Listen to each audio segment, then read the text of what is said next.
Salut amis terriens et bienvenue dans cette nouvelle vidéo, bienvenue dans l'épisode 13 de la saison 3. J'espère que tu as passé une bonne semaine. De notre côté, nous continuons toujours notre périple en Albanie. Bon, il fait extrêmement chaud, c'est insupportable. Tu vois, regarde, je viens de prendre une douche et ça y est, je suis déjà en train de transpirer dans tous les sens. Alors ce qu'il faut savoir, c'est qu'en Albanie, le salaire moyen est de 46 000 lek. 46 000 lek, c'est 390 €. Donc tu vois, c'est pas énorme hein, en termes de salaire, en termes de revenus. Sachant qu'en plus, là, la réflexion que l'on avait avec Fanny, c'était de se dire, mince, le gasoil, le litre de diesel est toujours à 1,70 € ici. Donc 1,70 €, mine de rien, avec 390 € de salaire, c'est pas forcément joyeux si tu veux. Donc ils ont en plus 23% d'impôt sur le revenu. Donc c'est quand même pas rien, sachant qu'ils étaient à 10% d'impôt sur le revenu jusqu'en 2014, et en 2015 ils sont passés directement à 23%. Donc on les taxe à 23%. Donc en fait l'Albanie, si tu veux bien vivre et bien manger, en fait c'est de la débrouille. C'est de la débrouille, c'est de la récup, c'est du black, c'est de la culture. Bref, il y a pas mal de choses, mais on sent bien derrière la détresse de certaines personnes. Donc voilà. Et donc cette semaine, une fois de plus, amis terriens, eh bien écoute, je t'emmène avec moi. Tout comme vous, on découvre. Tout comme vous, on avance. Avec nos 3 enfants, suivez-nous et découvrez la vie de famille à bord de notre camping-car. Nous, c'est la famille Lefebvre. Des personnes ordinaires à la recherche d'aventures extraordinaires. Prêts pour l'aventure ? C'est parti pour une nouvelle vidéo.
Ce pont. On est arrivé par là? On est arrivé par la gauche, non? Attention, faut que je prenne mon élan.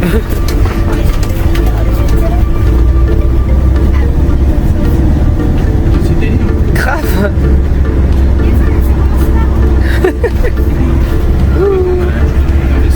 Putain. C'est quoi ces trucs?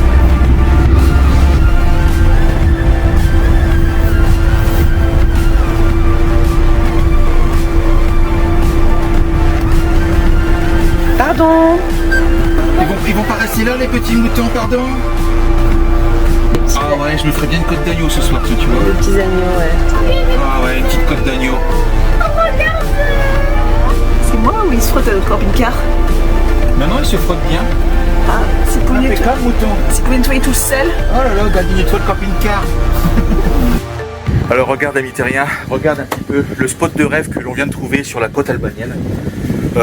Voilà, bord de mer installé là. Les enfants sont en train de se baigner là-bas, je sais pas si tu vois. Et donc là, clairement, on va rester plusieurs jours. Hein.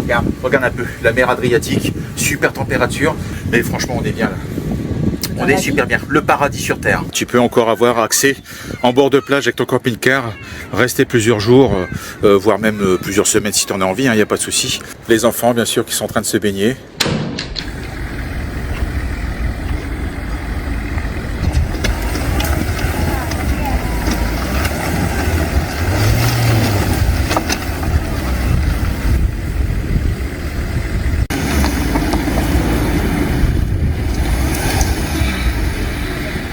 tout le monde s'enlise, c'est un truc de malade. Ils sont, ça fait 20 minutes qu'ils essaient de sortir le van là. Oh!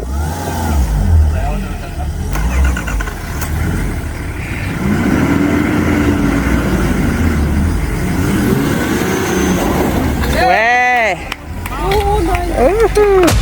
Bon, alors nous nous sommes séparés avec la team Oviné. Ils avaient envie de visiter donc la capitale, Tirana, la capitale de l'Albanie. Nous venons de leur communiquer les coordonnées GPS de notre spot et ils devraient nous rejoindre d'ici quelques heures. Ça, c'est des enfants très fatigués, ça. Non, pas fatigué, Néo? Moi, je m'a l'air un peu fatigué, hein.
Voilà, Team Oviné bien embourbé.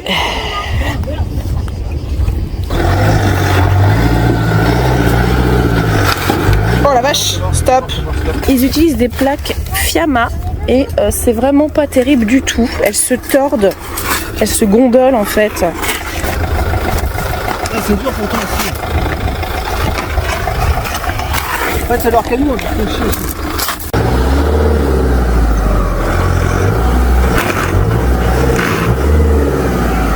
C'est même pas la peine. Allez, ils sont barrés.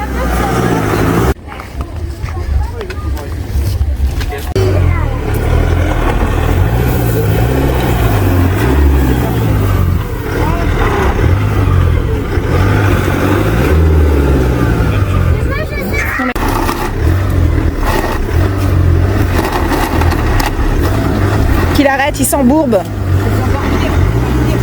Qu'est-ce que tu fabriques là? C'est rien, c'est rien. Non, t'inquiète pas, non. Mais on se met, mais t'as plus de fait, t'as plus de son, ça arrête. Non, ça va le faire, ça va le faire. Ça va rien faire du tout.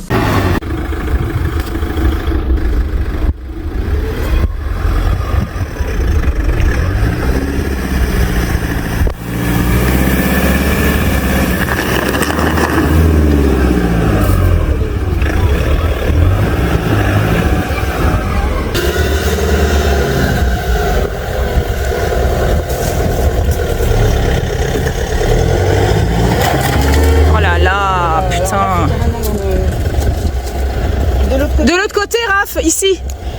De quoi? Là, c'est parti dans les... Le bordel en plastique. Ah ouais. C'est vraiment du luche, c'est pas possible. Putain, il est cassé.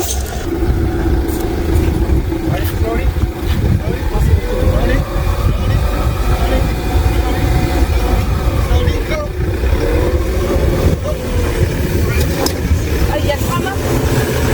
Il y a le frein à main.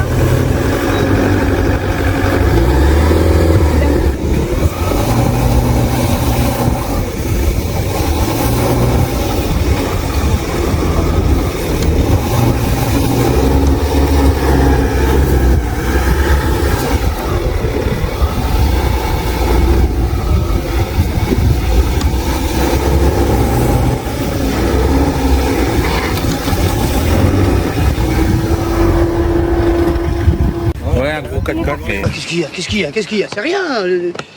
C'est juste un petit peu de sable sur une roue, hein. Y a pas de quoi hurler comme un goret, hein. Ça, c'est autre chose. Une vraie plaque.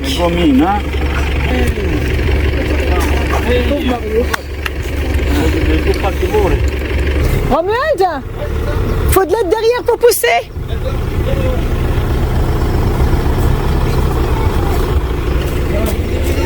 Mets-toi là, il regarde. On regarde ici là.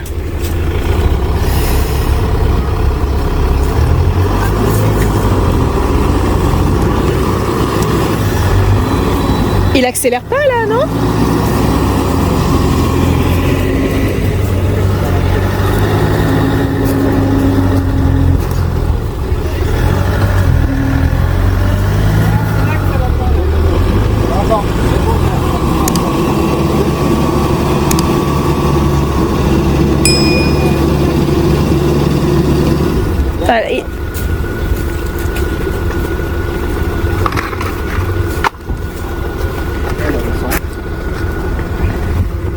You have to dig some sand out and then put underneath.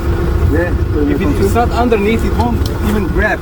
So, Ah, il faut que ça grippe le truc. il faudrait réussir à enlever l'autre quoi. Ouais, mais l'autre, elle est restée coincée aussi.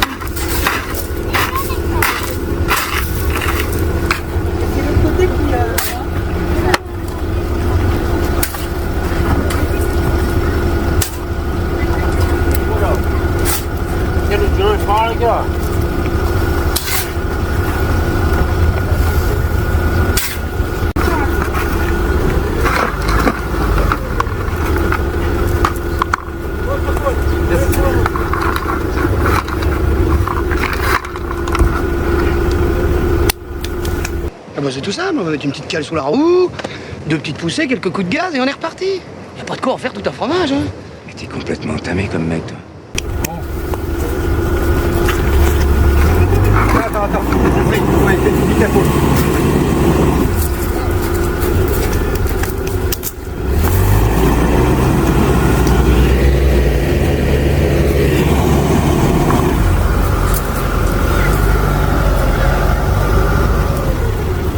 Il bouge pas, hein, c'est ouf.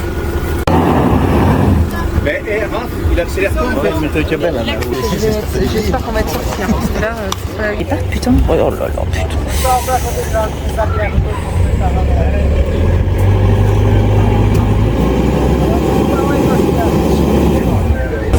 Attends. Attention. Ah non, bah attends, mais il faut pas qu'il fasse ça alors qu'il y a le mec devant. Hein.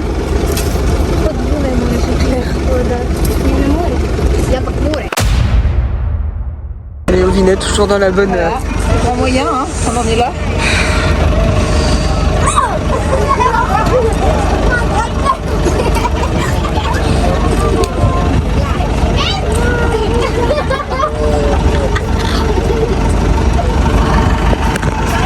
Ah, pas trop près les enfants.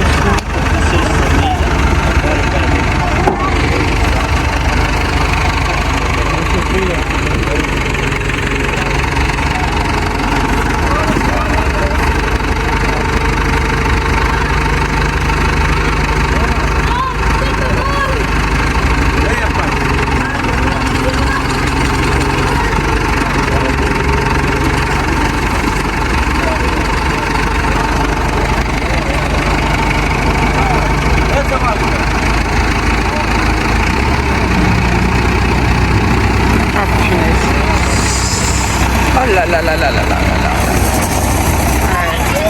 Ouais. Oh putain, c'est l'arrière. Stop.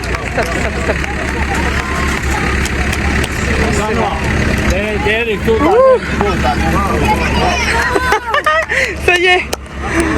Notre pauvre petit camping-car. Oh la vache. Waouh, c'est magnifique. Alors là, trou de malade. Waouh.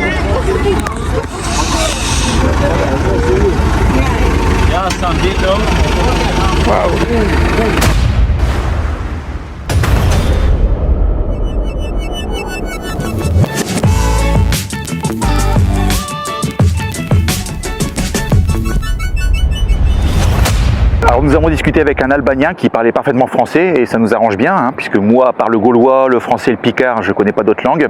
Il nous expliquait qu'il n'y avait pas de réglementation spécifique en Albanie concernant les plages, c'est-à-dire que tu peux acheter un bout de plage si tu veux, quoi. Et lui, cet Albanien est propriétaire d'une plage. Et donc ça veut dire quoi? Ça veut dire que tu peux ramener ton camping-car au bord de la côte, comme tu peux voir le van derrière là-bas, et puis rester une semaine sans aucun problème en bord de mer avec ton camping-car, il n'y a aucun souci, à condition bien sûr de ne pas rester enlisé. Par contre, il nous expliquait également que tu vois tous les bâtiments tout neufs là-bas qui sont en construction et sur toute la côte, qui sont vraiment en ras de mer. Ce sont des bâtiments qui ont été construits avec de l'argent sale grâce à la vente de drogue, donc mafia, cartel. Et donc voilà, donc ça c'est du blanchiment d'argent. Et ils grattent.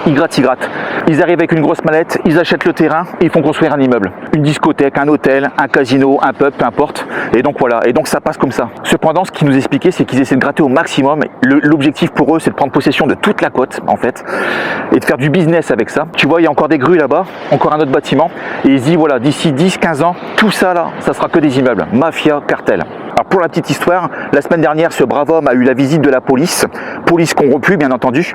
Ils lui ont demandé 2000 euros pour pouvoir continuer à accéder à sa plage. Donc c'est avec l'usure et les menaces qu'ils vont réussir à gratter en fin de compte toute la plage. Alors c'est un petit peu l'envers du décor si tu veux par rapport à l'Albanie, c'est-à-dire qu'il n'y a pas trop de règles en fait, tu fais un petit peu ce que tu veux. Bon alors tu vois en Albanie tu mets vachement de temps à comprendre où se trouvent vraiment les aires de vidange. Et en fait voilà c'est ça tu vois, mais il n'y a pas d'indication, il n'y a rien. Voilà, donc c'est ça les aires de vidange. Alors la pêche en Albanie, bah écoute comment ça se passe, tu vois, regarde, ils tirent de grands filets de plusieurs centaines de mètres au large, tu vois, et ensuite ils le ramènent sur la côte avec logiquement du poisson. C'est relativement physique, ils en bavent un petit peu, et puis ça peut durer plusieurs heures.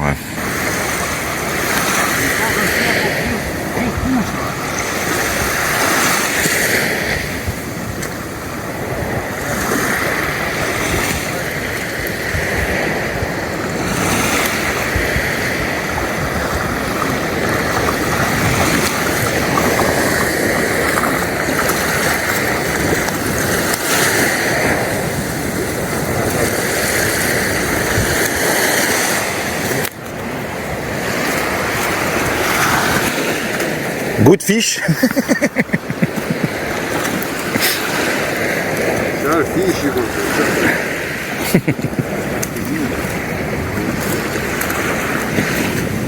À 3 pour récupérer 2 poissons. Je sais pas si c'est vraiment rentable. Quand tu es ensablé comme ça, enlisé, et que tu arrives à te sortir du problème, surtout ne repars pas tout de suite avec ton camping-car. Il y a de grandes chances qu'il y ait du sable ou des petits cailloux entre les plaquettes et les disques. Et résultat, bon, tu risques d'abîmer les plaquettes et les disques en même temps. Tu risques aussi d'avoir un défaut de freinage. Et donc là, c'est quand même assez dangereux. Donc l'idée, c'est ensuite de mettre, tu vois, le camping-car sur cale, de démonter les roues et puis ensuite de bien nettoyer, de bien vérifier qu'il n'y a rien du tout. Un défaut de freinage en camping-car, je t'explique pas, ça peut être dramatique. Alors, je sais pas si tu vas bien le voir à vrai dire. Voilà, regarde, un caillou qui est bloqué sur le disque. Donc voilà, c'est pour ça que c'est super important avant de repartir, de bien nettoyer. Remarque, ça fait pas du mal, monsieur, t'as vu comment c'est noir? C'est clair. Là, c'était rempli de cailloux. Hein?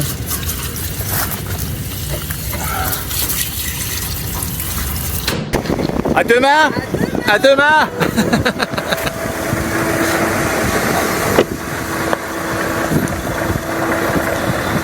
Bon voilà, ça fait 2 jours qu'on est sur notre spot en fait. Et la team Ouvinet part en éclaireur chercher un autre spot. Et on ira les rejoindre demain en fait. Donc voilà, c'est parti.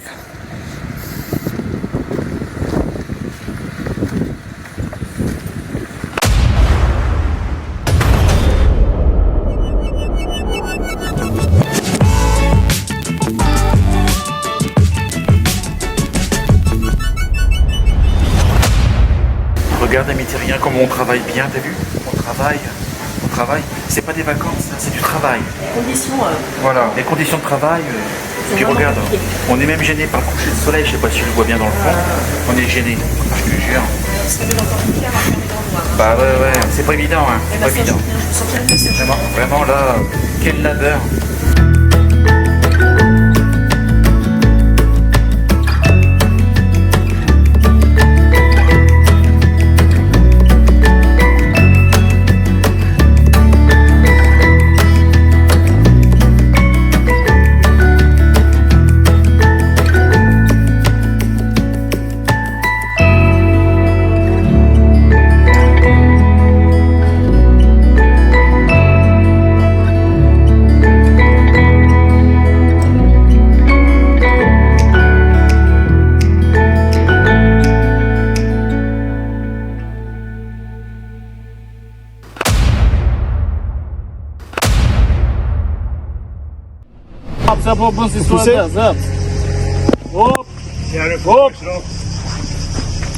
Personne va dedans?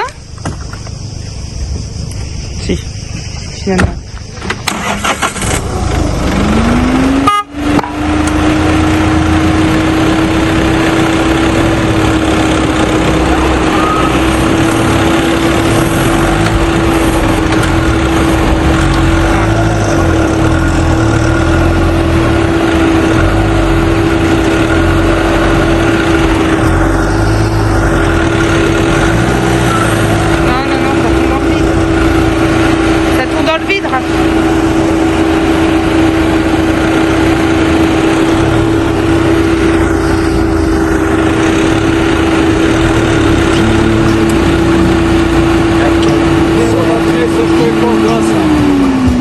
Just take my hand and fly up through the dreams where the skies are so clear.